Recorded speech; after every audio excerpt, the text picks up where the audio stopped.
بسم الله والصلاة والسلام على رسول الله. اللهم صل وسلم وبارك على سيدنا محمد سيد الخلق المرسلين. السلام عليكم ورحمة الله وبركاته. إخوتي وأحبتي في الله، رب اشرح لي صدري ويسر لي أمري واحلل عقدة من لساني يفقه قولي. معنا قصة جدا جميلة، على ما أظن إنها من الجزائر. خلينا نسمعها، سنسمع إن شاء الله قصة مفصلة. السلام عليكم ورحمة الله وبركاته. أخي أحمد، جزاكم الله خيرا على ما تقدمونه لهذه الأمة من نشر الاستغفار وسورة البقرة. جزاكم الله خير الجزاء، وجزى الله عنا الأخ محمد حجازي خير الجزاء. الله وحده هو القادر على أن يجزيه، نسأل الله أن يجزيه الفردوس الأعلى كما أطعمنا بفضل الله ثم بسببه أطعمنا السعادة ودلنا على الخير، فنسأل الله أن يطعمه من خير الدنيا والآخرة. عندي قصة أخي أحمد.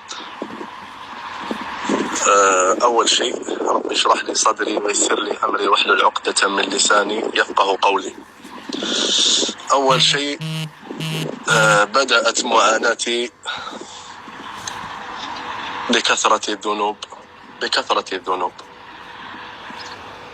يعني سبحان الله، يعني لم نكن نفهم هذه الرسائل الربانية. يعني كنا نقترف الذنوب ونقصر في الصلوات، ونقترف ذنوب كثيرة ولا نتوب ولا نستغفر، ونقول عادي، مثلنا مثل الناس كلها تفعل المعاصي والناس كلها تذنب. عادي نذنب ونقول لعل الله يوم القيامة يغفر لنا ومغفرة الله واسعة.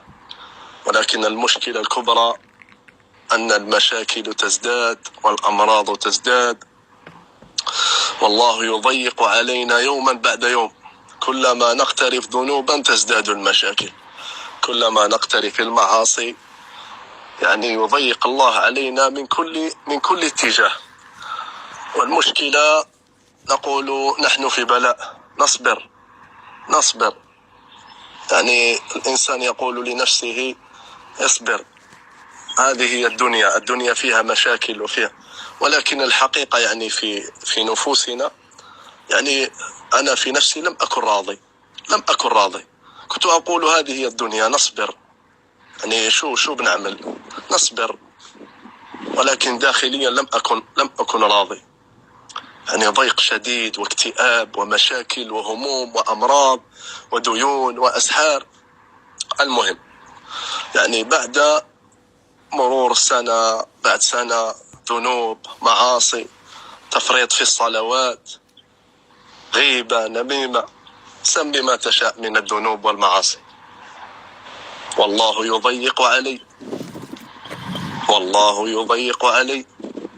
والله يدمر حياتي من كل مكان، في الصحة، في الأرزاق، في كل شيء، في كل النعم. سبحان الله، النعم تنقص بعدما كانت ما شاء الله، تبدأ تنقص النعم، سواء في الصحة، سواء في المال، وسبحان الله كلما أمضي سنة بعد سنة يزداد الحال سوءا. والله يضيق علي.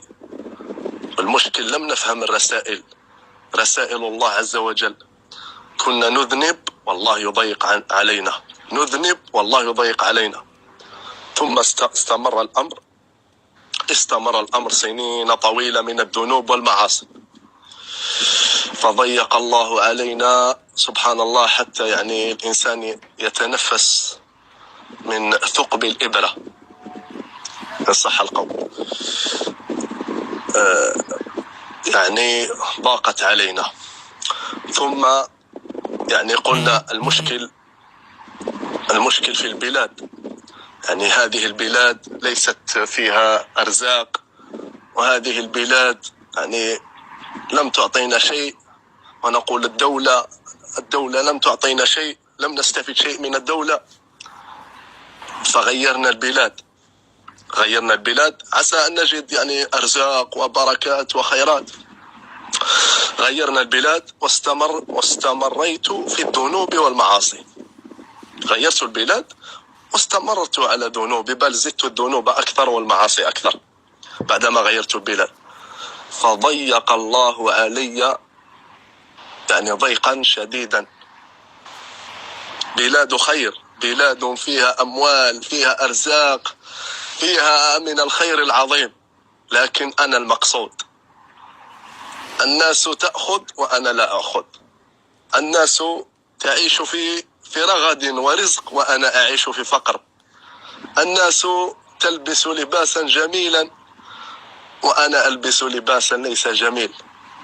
ويعني الناس كلها في تلك البلاد يعني أغنياء إلا أنا فقير، لأنك مقصود. ولو تذهب لأغنى البلدان ستبقى فقيرا، لأن الله هو الذي ضيق عليك في بلادك. حتى وإن هاجرت إلى بلاد الكفر واستمريت في الذنوب والمعاصي سيضيق الله عليك حتى وأنت في بلاد الكفر، حتى في أغنى البلدان العالم. المشكلة ليست بلدان أو يعني نغير بلدان أو عمل أو نغير تجارة، المشكلة ذنوبك. كلما تذنب الله يضيق عليك. ولو تغير البلدان وتغير الأماكن وتغير المحلات سيضيق الله عليك ولن تفلح. هذه رسائل من الله عز وجل. المهم، سامحوني على الإطالة، ولكن يعني أمور مهمة يجب أن أذكرها. فاستمريت في العصيان والذنوب رغم الفقر ورغم المشاكل رغم الهموم. استمريت في الإجرام والمعاصي والإصرار حتى بطش الله بي بطشة عظيمة قسمت ظهري. أصبت بأسحار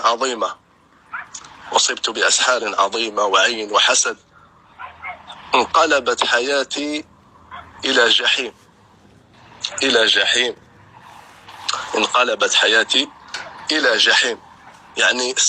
يعني كان الله يضيق علي لعلي أرجع وأنا أستمر، لعلي أرجع وأنا أستمر في العصيان، حتى مسكني الله مسكة. يعني حتى أصبحت أتمنى الموت، كل يوم أدعو بالموت، أقول يا رب أريد الموت، يا رب توفاني.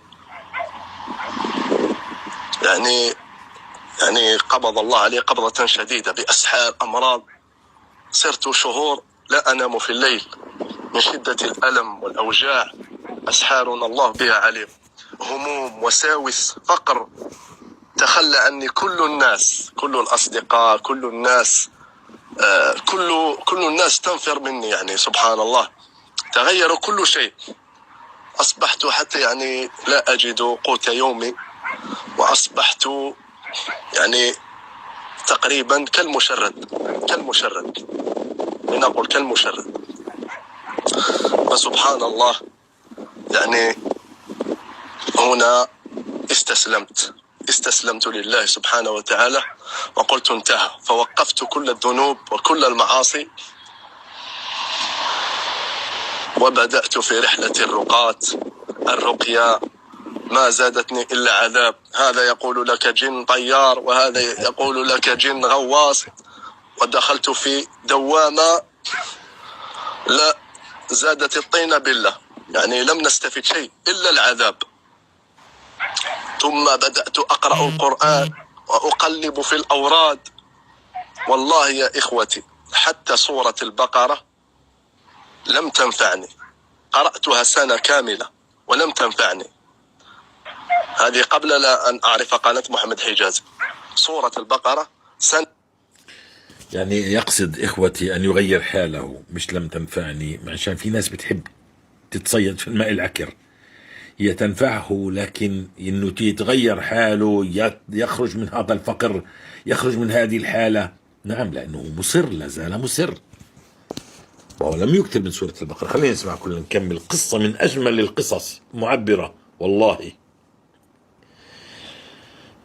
واعلم أن الأمة لو اجتمعوا على أن ينفعوك بشيء فلن ينفعوك. نعم، جن طيار وجن غواص وجن أوكلوا الأمر للشياطين. ونحن أين الله؟ كاملة لم تنفعني.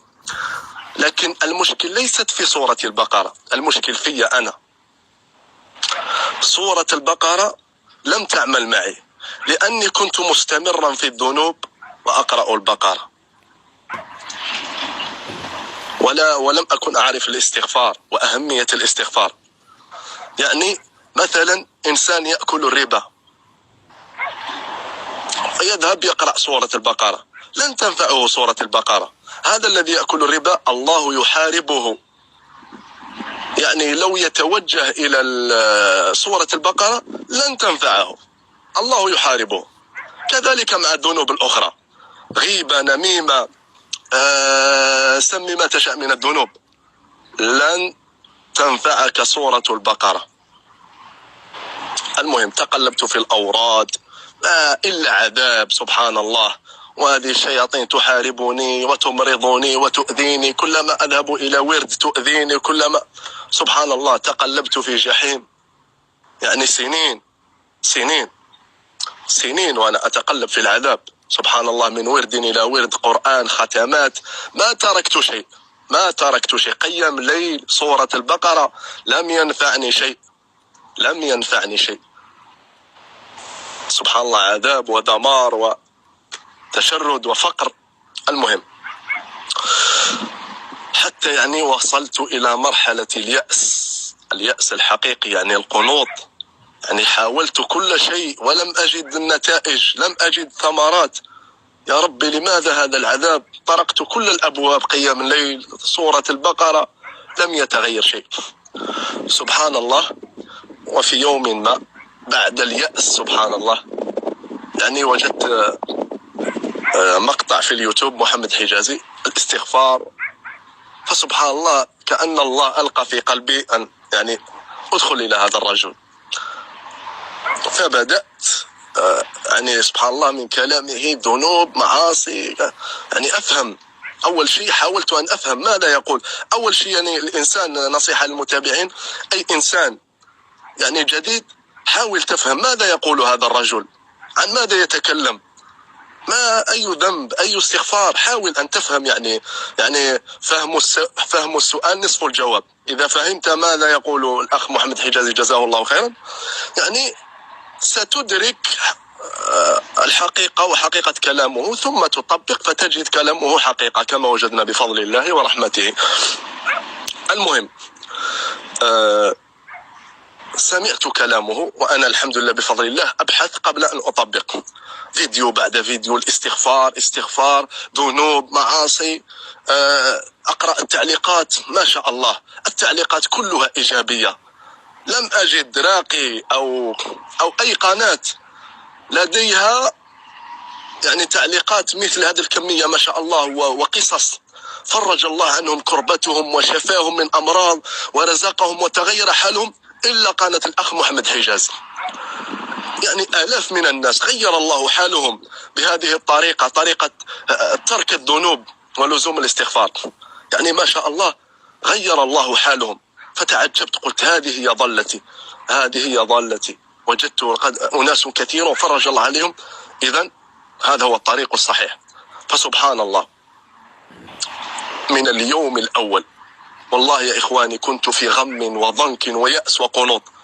اشتريت المسبح بفضل الله عز وجل، وقسما بالله يا إخوتي الكرام، مجرد ما يعني بدأت في الاستغفارات الأولى، أستغفر الله، وجدت راحة نفسية من الدقائق الأولى عجيبة، كأن الله عز وجل وضع شيئا على صدري وقال لي لا، يعني انتهى، اترك الأمر لنا، لله عز وجل.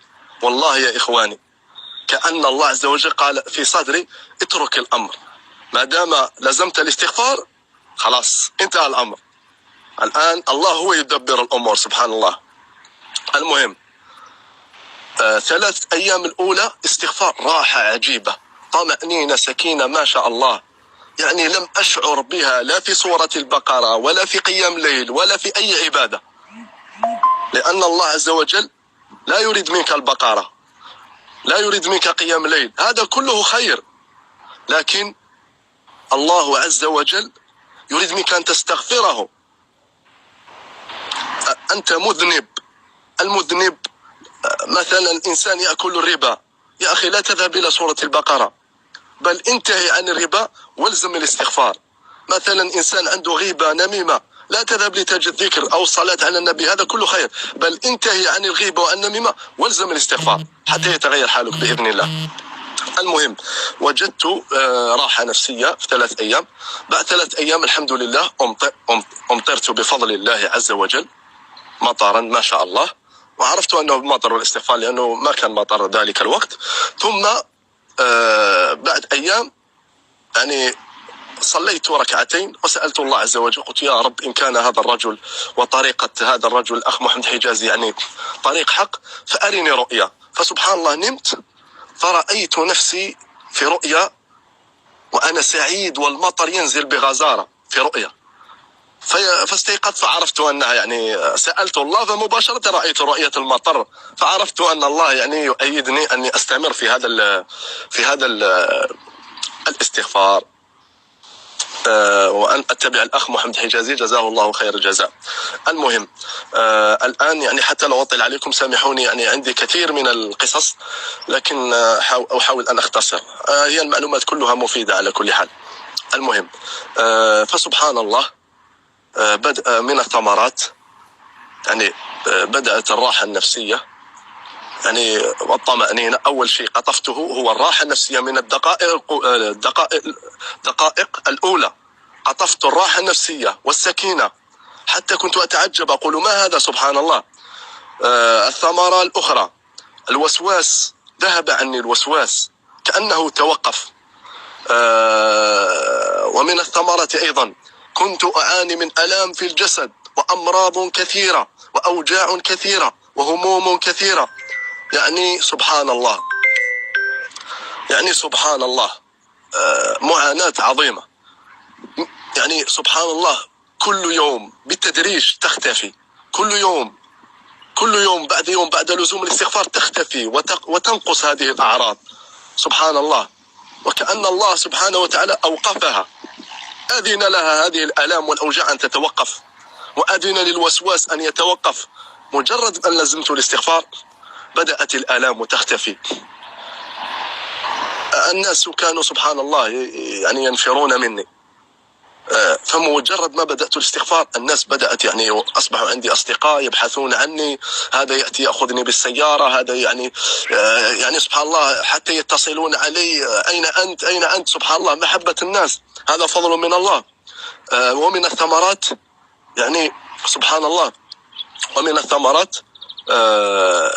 بفضل الله ورحمته يعني التزمت في الصلاة. أنا صلاة الفجر كانت يعني ثقيلة علي، يعني أصبحت يعني كأن إنسان يعني أحد يقول لي صلاة الفجر جماعة يجب أن تصليها في المسجد، وأيضا أحد يقول لي قبل الفجر بساعة يجب أن تستيقظ أو نصف ساعة تصلي قيام الليل ولو 2 ركعتين أو 4 وتستغفر وتدعو الله.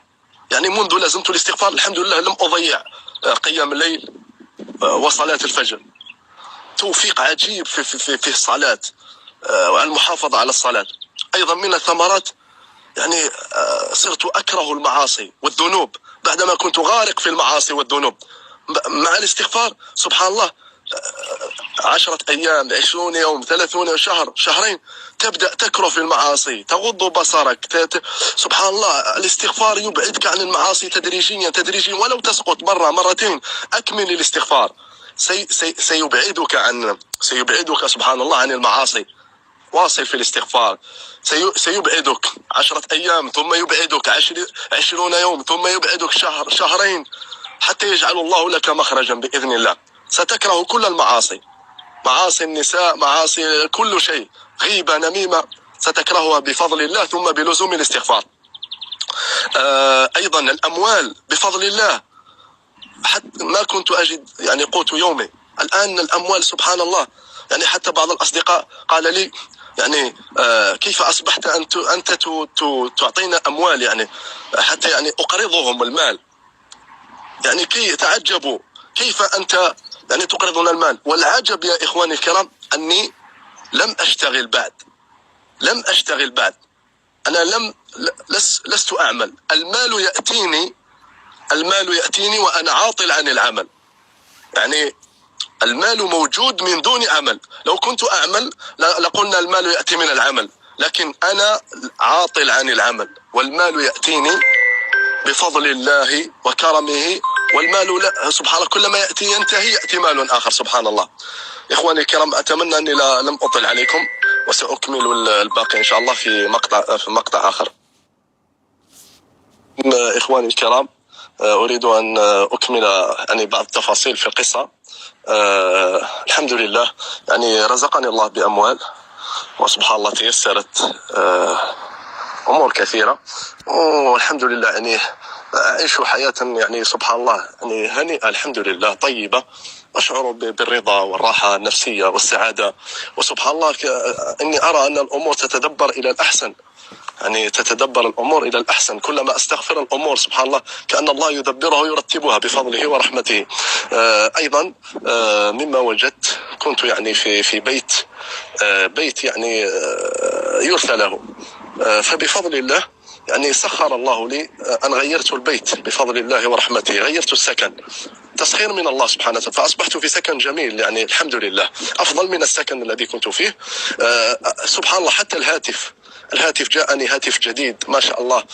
حتى الملابس التي كانت عندي ملابس قديمة يعني حذاء قديم، حتى الملابس يعني صارت عندي ملابس جميلة ونظيفة، ويعني حتى الأحذية جميلة، كل شيء بدأ يتغير بعدما كان كل شيء يعني رث.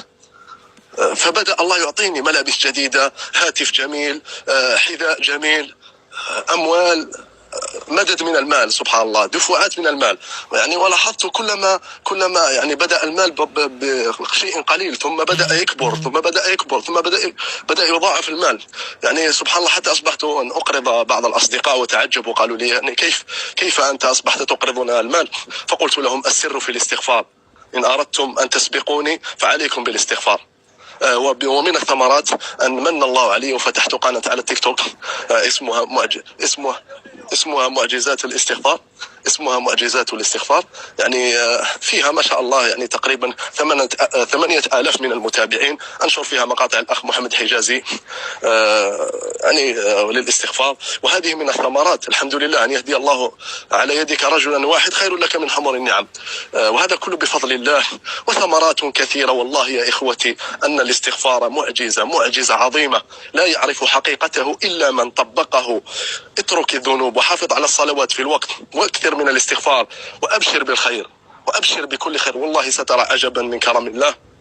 وفي الأخير نشكر الأستاذ محمد حجازي وجزاه الله عنا كل خير، ونسأل الله أن يكرمه وأن يجمعنا به في جنات النعيم. والله إني أحبه في الله، والله إني أحبه في الله.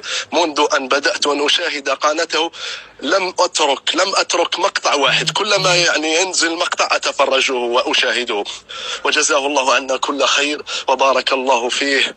ونسأل الله أن يجمعنا به وجميع المستغفرين في جنات النعيم. وجزا الله المشرفين الذين يعني ينشرون الاستغفار ويساعدون الناس، والله أنتم في خير عظيم. والله يا إخواني المشرفين والذين يسعون في نشر الاستغفار، أنتم في خير عظيم، خير الله يستعملكم، الله يعني سبحان الله يستعملكم في نشر الاستغفار والتوبة، وهذا شرف عظيم. وأيضا نصيحة الناس الذين قطفوا ثمرات الاستغفار، يا أخي افتح قناة على اليوتيوب، يا أخي انشر على التيك توك. أنت الآن الله يريدك أن تبلغ آية، ليس فقط تأخذ الأموال وتقطف ثمرات ثم يعني تغلق الباب وتجلس وحدك. لا يا أخي، الله جعلك، اختارك من بين الناس لتعيش آية لتبلغها للناس. افتح قناة على اليوتيوب، افتح قناة على التيك توك، على الفيسبوك، بلغ الناس مما وجدت يا أخي. تكلم عن الاستغفار، تكلم يعني أي إنسان قطف ثمرة الاستغفار كان رجلا أو امرأة، حق عليه أن يخرج ويتكلم، أن يبلغ الناس في الفيسبوك، في اليوتيوب، في التيك توك. بلغ الناس عن الاستغفار يا أخي.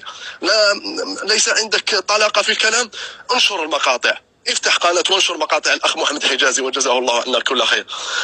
أيضا من ثمرات الاستغفار أصبحت أكلم أصدقاء يعني الاستغفار، فمباشرة يشترون مسبحة ويبدأون يستغفرون. يعني سبحان الله سخر البارح كان رجل، يعني كنت أتكلم مع صديقي في الهاتف على الاستغفار، فسمعني رجل كبير قال لي يا بني تعال، فذهبت إليه فلا أعرفه. قال لي يا بني إني أعاني من هموم ومشاكل وكذا وكذا، فنصحته بالاستغفار. فقال لي أريد أن أشتري مسبحة، فذهبت معه فاشترى مسبحة لنفسه، اشتريت له مسبحة واشترى مسبحة لزوجته، وذهب قال لي سأمسك الاستغفار. وهذا فضل من الله. وسامحوني على الإطالة وجزاكم الله خير الجزاء. أخي محمد حجازي، أسألك الدعاء أن يوفقني الله ويزيدني فتحا على فتح. أريد أن يعني أنشر الاستغفار في أهمي الآن، أن أنشر الاستغفار في الأرض. لا أبحث عن الأموال ولا على شيء، أريد أن تنهض هذه الأمة، أريد أن يعني الناس تعيش حياة سعيدة بالاستغفار وترك الذنوب. وجزاكم الله خيرا. اللهم صل وسلم على محمد والحمد لله رب العالمين. ما شاء الله ما شاء الله. هذه القصة قصة أمة الإسلام. هذه قصة هذا الأخ، قصة أمة الإسلام. لا حول ولا قوة إلا بالله. هذه القصة أبكتني يا جماعة، أنا أبكي بصمت والله الذي لا إله. هذه حال الأمة، هذا هو حال الأمة. فقر مدقع، ديون، هموم، كروب، ما يعني يتنقل من دول إلى دول، يبحث عن الرزق، والرزق بين أيدينا بين لساء. بس اذكروا الله، توب من هذه الذنوب. والله إنها قصة فيها العبرة هذه القصة. وأنا كنت أقول له يعني أشكر الله وافتح قناة، فهو فتح قناة والحمد لله رب العالمين. يا جماعة أنتي والله ما كنت أعرف كلمتين، أحكي كلمتين على بعض. عودوا إلى البدايات عندما بدأت. لما أنت بتتكلم عن نفسك، عن ماذا وجدت، كيف فتح الله عليك، ما بدهاش كتب دراسية، كلمات عامة بسيطة تدخل إلى القلب. ما كان من القلب وقر في القلب، وما كان من اللسان لا يتجاوز الأذان. لما الواحد بيقرأ بينسخ وبيلصق ببث لهذه الأمة، كله كلام بالنسبة لهم، بيسمعوا ويطربوا، يسمعوا ويطربوا، لا يطبقوا. لكن قصة مثل هذه، أنا أقول هذا الأخ جزاك الله خير وفتح الله عليك وبارك الله فيك وجعلك منارة يهتدي الناس فيها في بلادك وفي بلاد المسلمين. اخرج للناس وتكلم بصوتك عدا أن نقل كلامي. كالإخوة أحمد الغامدي فتح قناة يعني يتكلم بصوته. الأخ محمد إبراهيم السوداني عنده قناة. القنوات التي تتكلم عن الاستغفار كثير من القنوات. نسيت أذكر كمان في قناة جديدة. افتح قناة واخرج، الله سيفتح عليك بالكلام. عندك قصة قوية ومهمة جدا ملهمة، من خلالها تنشر كلامك لكل العالم، وممكن تستفيد بما أقول أنا وهكذا. وبارك الله فيكم. نعم، لازم كل واحد منا عاش حقيقة الاستغفار من هذا الذل وهذا الهوان. والله إنه ليبكيني حال الأمة والأمر يسير جدا. نحن لا، في ناس بتفكر بدنا تكنولوجيا. الذي منعنا عن التكنولوجيا هو الله، الذي منعنا عن التقدم هو الله. ليش يا عبد الله مانعك الله؟ لأنك أنت معك رسالة الإسلام، إنك أنت تنشرها وتكون من خير أمة أخرجت للناس، تأمر بالمعروف وتنهى عن منكر، وتكون أخلاقك أخلاق مسلم كما يعني أراد الله، مش كما نحن. فعطل الله علينا الأرزاق والعلم والتكنولوجيا، وخرجنا من ديارنا إلى ديار أخرى عشان الحسرة تكبر وتكبر.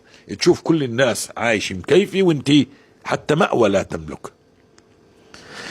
فعندما تاب ولزم الاستغفار تغير الحال. نحن نبني لما نصلي المصلين، نبني على شيء غلط.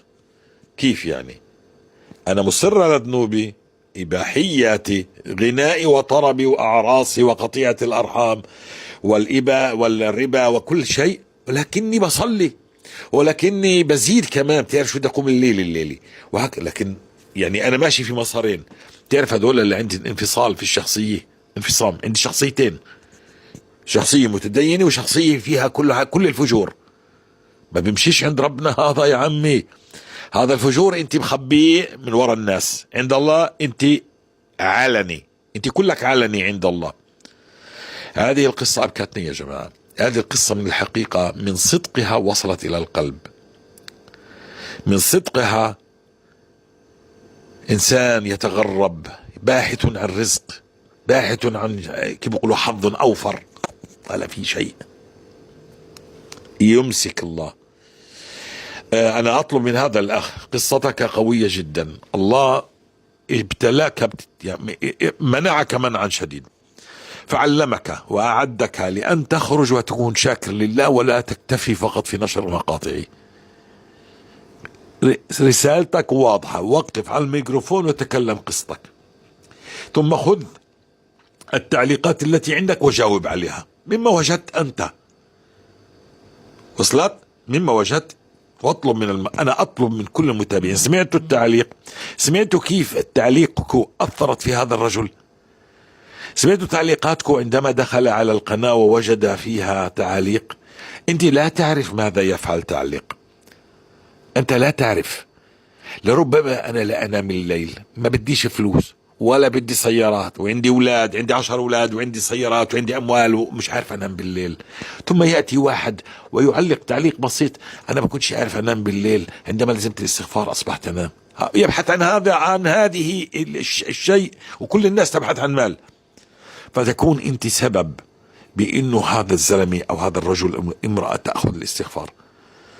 يا جماعة، يا جماعة، هذا تلخيص حال أمة الإسلام. شوف شو بيصير بالسودان، يا الله يا جماعة، يا جماعة، والله كلمة أستغفر الله يعني بتطير فوق الدنيا، بتسودها للأمة. لماذا الشيطان لا يريدك أن تستغفر؟ نزلت طبعا في قناة سؤال وجواب، عندي 3 قنوات خاصات إلي، عدا عن القنوات القصص والجروبات وكل هذا كله في صندوق الوصف. اشتركوا فيه، فعلوه، علق، اكتب تعليق، اكتب قصتك، ثم انسخها والصقها في كل درس. قصتك الحقيقية، وإذا زاد عليها زيد، نعم زيد، والله إنها صدقة جارية لك. لأنه إذا أنا أخذت قصتك وألهمتني قصتك ثم بدأت أعمل بالاستغفار، مش لأنه أبو أحمد بيتكلم عن الاستغفار، لأنك أنت نزلت قصتك ودونتها إن تغير واقعك. حاول تقول شو كنت أنت في الماضي وماذا غير الله فيك. إذا أنا أخذت قصتك، كل اللي بعمله أنا في ميزان حسناتك ولن ينقص من حسناتي شيء. الحسنة يا جماعة لما أنت بتتوب إلى الله فيها خير كثير تشوفه أمام عيناك في الدنيا قبل الآخرة. لكن إحنا مش عاملين حساب للحسنات من كثر ذنوبنا، لأنه وكأنه واحد بيروح على البنك بيقترض، فبصير يشتغل ويسد، معك فلوس معيش، عمال يسد، ما هو مديون. وهكذا أنت حسناتك بتروح الديون، سداد الديون. فلما أنت بتوقف عن الذنوب بتصير حسناتك تشوفها أيام جميلة، رزق، خير، أولاد، فرح، أيام كلها فرح وسرور، تطور، تكنولوجيا، قوة، دولتك تعتز. منين أنا من الجزائر، أقوى دولة في المنطقة، لكن احنا كلاتنا أذلاء اليوم. هكذا والله إنهم يرونها بعيد ونراه قريب. والله أبكي على حبايب وناس قريبي بدك تنصحن لكنهم لا ينتصحون أبدا. الحمد لله رب العالمين الذي جعل لنا هذه المنابر أن نخرج للناس، ويأتي الله بكم. أنا ما جئت بكم، الله أتى بكم لتسمعوا. تعرف من الذي يأتي كل من كان له قلب سليم ويبحث عن الله ليسمع هذا الكلام ويزيده الله يعني ثباتا بهذه القصص، فيأخذ الاستغفار ويلزم الاستغفار، وإذا بعد أيام يمطره الله لو في المنام، وينشرح صدره وتهدأ نفسه ويهدأ روعه ويبدأ يتنفس الصعداء، وكأن كل هذه الأثقال وضعت تنحت جانبا. خليك بالاستغفار. لو انتكست 10,000 مرة خليك بالاستغفار، لكن مش تأخذها عادي يعني منتكس. لا تأخذ الأوراد عن من لم يعيش الأوراد. هي أحاديث لرسول الله، خذها ممن طبقها فوجد فخرج إليها. لا يمكن إنه الواحد يطبق 10,000 ورد، لا يمكن، لا يستطيع. فهذا إنسان يضلل بغير علم وإن كانت نيته حسنة. الذي يعيش مثلا الاستغفار بده يعطيه حقه للاستغفار. الرسول صلى الله عليه وسلم قال من لزم الاستغفار بده يقرأ سورة البقرة، فهي مش دقيقتين سورة البقرة، مفهوم؟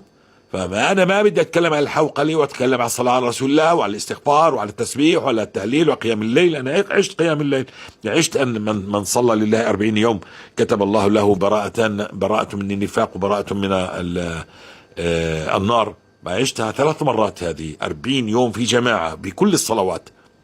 فإخوتي الكرام، أنا لا أريد أن أشتت، أريد أن تركز عن أهم شيء وهو الاستغفار.